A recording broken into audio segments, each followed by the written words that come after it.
What started as a simple idea has grown into a flourishing community farm that is building strong relationships. Hi, I'm Connie Vandeman Jeffrey, and this is All God's People.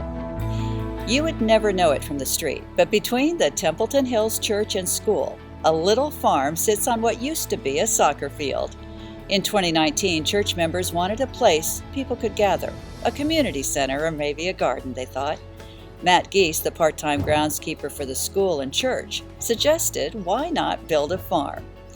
With the help of a grant from the Pacific Union Conference, the farm started with one hoop house, a small greenhouse, and some outdoor row crops. A month before the farm was ready to open to the public, the pandemic shutdowns began, but amid lockdowns, the Templeton Hills farm became a place of peace for so many people. Since the farm opened, it's gained another hoop house, and more plans for expansion are in the works.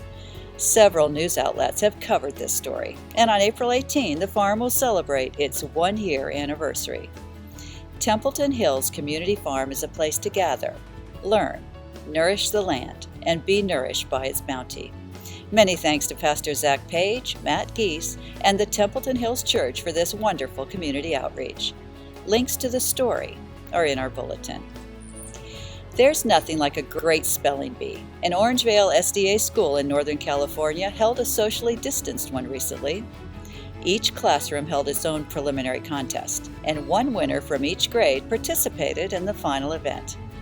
Beginning with words at a first grade level, the spelling bee got progressively more challenging.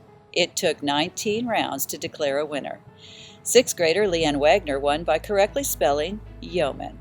Her name will be included on a plaque in the school office, which displays all the spelling bee winners since 1994.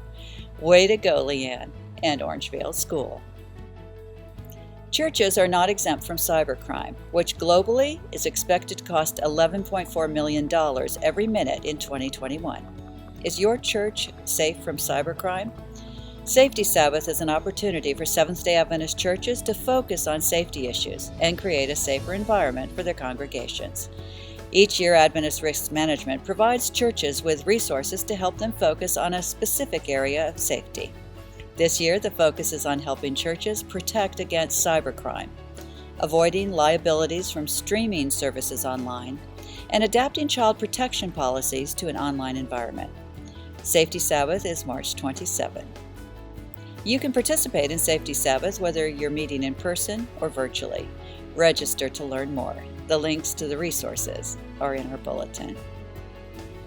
In a virtual meeting on the evening of March 16, the Executive Committee of the Southern California Conference voted to accept Kathleen Diaz for the position of SBC Treasurer CFO, effective March 17, 2021. I'm very honored to be able to continue using my skills and capabilities in the advancement of preaching the gospel to the whole world, Kathleen said. This calling comes at a time our world is in crisis, but if we put ourselves in the hands of the Lord, He will provide for us. Diaz is the first female to serve as SBC Treasurer CFO and the first female to serve as one of the conference executive officers. Welcome, Kathleen Diaz. 3 of our 7 conferences now have women treasurers. Next week, we have a special Easter program planned, and we'll be returning to our socially distanced studio at the Pacific Union Conference office to record All God's People programs.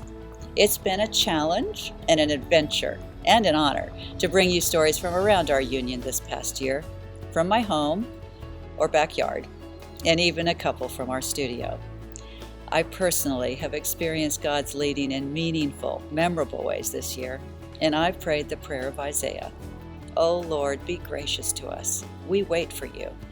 Be our arm every morning and our salvation in the time of trouble.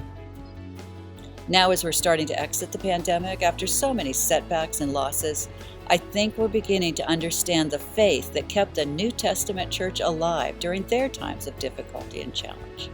I love the promise that's made to the church in 1 Peter 5:10. And after you have suffered a little while, the God of all grace, who has called you to His eternal glory in Christ, will Himself restore, confirm, strengthen, and establish you. We are praying for you, and know that God's love never fails. For All God's People, I'm Connie Jeffrey.